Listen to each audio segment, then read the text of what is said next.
Hi everyone, and welcome back. Thanks for joining us today. We got a brand new story to share with you, so let's begin. My name is Daniel, and if you had asked me a year ago, I would have told you I had a great marriage. I believed in us, and I thought we were solid. For the last few years, my focus has been on building our future.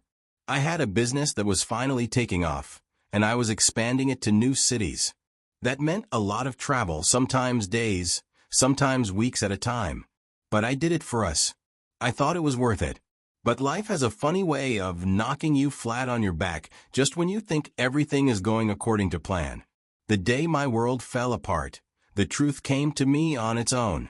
And when it did, it hit me harder than I ever thought possible. I was away on a trip, and it has been going well. Business meetings were productive. Deals were being finalized. And I was already thinking of coming home to spend time with my beautiful wife. I was exhausted but satisfied, knowing that every long hour I put into this business was meant to secure a better future. Then my phone rang that afternoon. It was Mark, a longtime friend, but his voice sounded different, hesitant, uneasy. But then he spoke, and everything changed. "Daniel, listen, man, I wasn't sure if I should even call you. But I can't keep this to myself. I just saw Sophia coming out of a hotel with another man. For a few seconds, I said nothing. My mind struggled to process what I had just heard. Maybe I misheard him. Maybe there was some kind of mistake. But Mark wasn't the type to joke about something like this. I took photos, Daniel. I didn't know if I should, but I had a bad feeling. I'll send them to you now." A moment later, my phone buzzed. My fingers felt stiff as I opened the message. And there it was, Sophia, my wife, stepping out of a hotel lobby. She wasn't alone. Some guy was right beside her. I still didn't react. I didn't call to yell at her. I just stood there, staring at the images on my screen. The truth was staring me in the face, but part of me still wanted to believe there was another explanation. "Daniel, you there?" Mark's voice pulled me back. "Yeah, I'm here," I answered, forcing myself to sound calm. "Man, I didn't want to be the one to tell you this, but you needed to know." I nodded to myself, though he couldn't see me. I wasn't angry at Mark. If anything, I was grateful. He didn't know me this, but he did it anyway. And deep down, I knew he was right. I needed to know. But now that I did, what the hell was I supposed to do with it? I got back earlier than planned. I didn't call ahead and didn't send a text. Just walked through the front door. Sophia was in the kitchen, humming softly and chopping vegetables. She turned, saw me, and smiled. "How was your trip?" Her voice was light. I forced myself to stay calm. I gave her a nod, pretending everything was normal, answering her casually. I watched her move around the kitchen. I let her talk, waiting for the right moment. Then, when she least expected it, I said it. "Unlock your phone." The room fell silent. The air grew thick, heavy with unspoken tension. Her smile faltered, but she recovered quickly, forcing out a small laugh. "What? Why?" She tried to make it sound playful, but I saw the way her fingers twitched. I didn't answer, just looked at her, waiting, watching. She shook her head. "Daniel, come on, this is ridiculous." "Unlock it." My voice was calm and steady. No anger, just a demand. She crossed her arms, forcing out another nervous laugh. "You don't trust me? After all these years?" I didn't argue. I reached over, grabbed her phone, and held it up between us. Her face drained of color. "Unlock it now, or I swear, I'm walking out that door and never looking back." For a moment, she didn't move. She stared at me, searching for an escape. But there wasn't one. She knew it. I knew it. Her hands trembled as she took the phone from me, her fingers hesitating over the screen. Then, finally, she gave in. The lock screen disappeared. The first thing I saw was a string of unread messages, some from a saved contact, others from an unknown number. I clicked one, then another, then another. It was all there. Explicit texts, photos, videos. Things I never imagined my wife sending to another man. The heartbreaking part is that my wife sometimes sends me photos of herself. Some of them explicitly remind me of what I have at home. I found out she also sent them to this other man.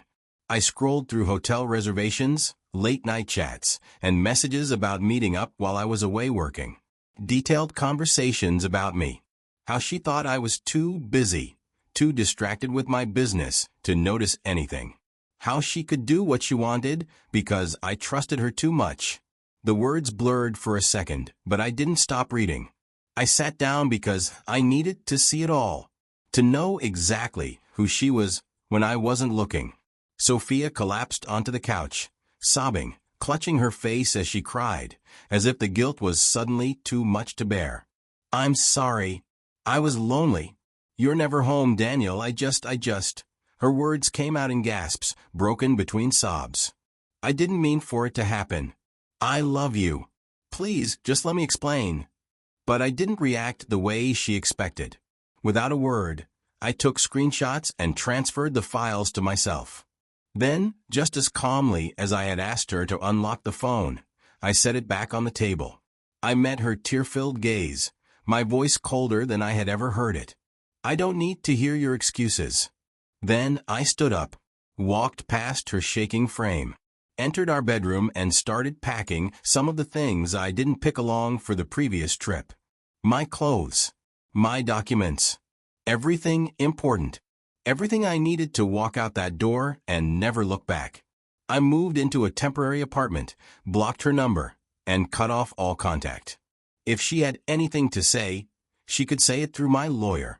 I called my lawyer to file the divorce papers. Immediately. And that was the difference between us. She acted on impulse, driven by selfishness and recklessness. I acted with purpose, with clarity. Everything was handled through legal channels. I refused to sit across from her in some meeting, pretending there was anything left to talk about. My lawyer was clear. No mediation, no drawn-out, emotional manipulation, no unnecessary discussions. Just a clean break. And, for the first time in months, I felt like I could breathe. The pain didn't disappear overnight. I didn't wake up the next morning suddenly free of everything I had just lost. But I had a choice: sit in my misery, or turn it into something useful. I chose the latter. I threw myself into my business, with a relentless focus. The expansion I had planned? I made it happen, and I did it fast. I didn't just move cities. I rebranded my entire life. Day by day, the weight of what happened lessened. I wasn't healing because of time. I was healing because I chose to. Months passed, and I looked in the mirror one morning and barely recognized the man staring back at me. Stronger, smarter, wealthier. By then, the divorce was almost concluded. It took long because she wanted more than I was willing to give. And the best part? I didn't feel anything for her anymore. No anger. No sadness. No love. Just indifference. And indifference, my friends, is the best revenge of all. After months of silence, rebuilding my life from the ground up in another city, and finally learning how to breathe without the weight of betrayal crushing my chest, she came back. It was late, well past dinner. I had just wrapped up work, already looking forward to a hot shower and some sleep, when I heard a knock at the door. I wasn't expecting anyone. For a second I considered ignoring it, but something in me said to check. So, I pulled open the door and there she was. Sophia. She stood there in the dim porch light, eyes red-rimmed and swollen, tears streaking her face. But that wasn't what threw me off. It was her stomach. Round, heavy, pregnant. For a few seconds, neither of us spoke. I just stared, my mind blank, my body frozen. And then she broke down completely. Through sobs and hiccups, she told me she had made a mistake. That she had spent months crying herself to sleep, haunted by guilt, missing me, wishing she could take everything back.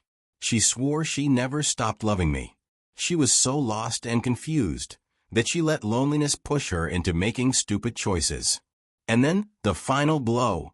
"Daniel, this is your baby." She said it like a lifeline, like she truly believed those words would pull me back to her. She wanted another chance. She wanted us to be a family again. She promised that this time she would be faithful, that she had changed.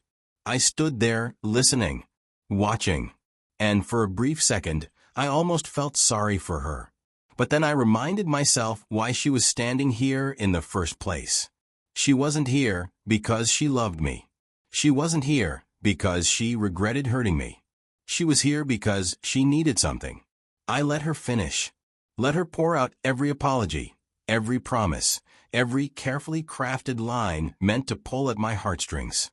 And when she finally stopped, looking up at me with hopeful, teary eyes, I simply nodded and said, "All right, let's get a DNA test." The second those words left my mouth, her entire face changed. The tears stopped. The panic set in. "What?" She let out a nervous laugh, shaking her head. "Daniel, how could you even ask me that? You think I would lie about something like this?" I didn't answer. I just looked at her, waiting. She kept talking, accusing me of being cruel, saying I was punishing her for the past, that I should trust her, that I had always trusted her before, that asking for a test was an insult, an attack, proof that I never really loved her in the first place. And right then and there, I knew. I saw right through her.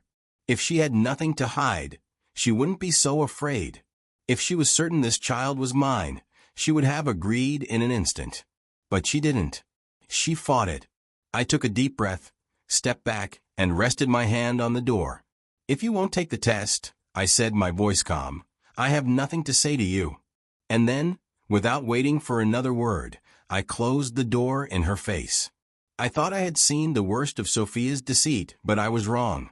Months after I sent her away, after I made it clear that I wanted nothing to do with her or her so-called pregnancy, she decided to take things even further.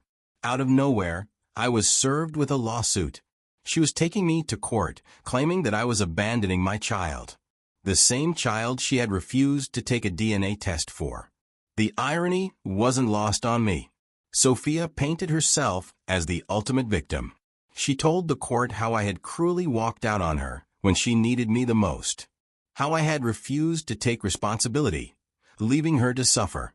It was a well-crafted sob story, I'll give her that. She cried, she sniffled, and she played her part perfectly. To someone who didn't know better, she looked like a woman who had been betrayed, a woman who had loved too deeply and been abandoned by the man she trusted. But there was one problem: she was lying. What she didn't realize was that I was no longer the man she had once manipulated. I had the money, the resources, and most importantly, the will to fight back. So I did what any man in my position would do. I hired the best lawyers in the city. These weren't just any lawyers. These were professionals who had built their careers on tearing apart manipulative spouses in court. And Sophia? She was just another case for them.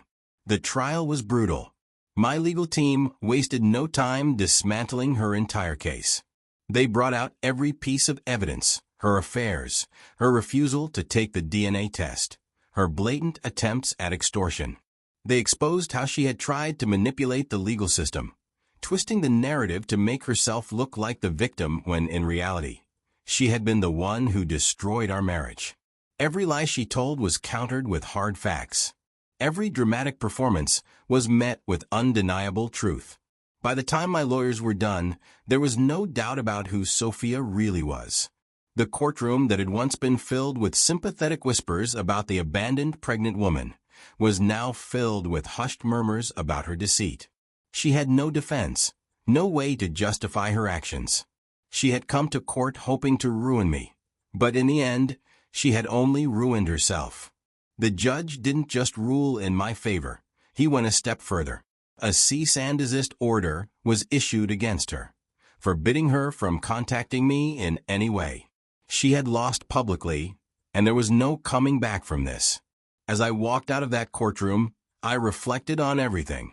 I had once pitied her when she came to my doorstep, pleading for another chance. But after everything she had done, after all the lies, the manipulation, and the sheer audacity to take me to court over a child she wouldn't even prove was mine, I was just glad I never let her back into my life. At the end of the day, this whole experience taught me one thing. Never let guilt or manipulation make you question your worth. When someone shows you who they are, believe them. I ignored the warning signs, I trusted blindly, and I paid the price. But when I finally walked away, I didn't look back. And that was the best decision I ever made. If you ever find yourself in a situation like this, where someone is trying to guilt trip you, manipulate you, or use their own mistakes to make you feel responsible, stand your ground. Protect yourself. Because some people don't come back out of love, they come back out of desperation. And if you let them in, they'll destroy you all over again. But what do you guys think? If you were in my position, would you have handled it the same way? Or do you think I should have given her another chance? Let me know your thoughts in the comments. I'd love to hear your perspective. And if you made it to the end of this video, I just want to say thank you. I appreciate you taking the time to listen to my story. If you enjoyed it, don't forget to like, share, and subscribe for more stories like this. It really helps out the channel and keeps the content coming. Thanks again for watching, and I'll see you in the next one.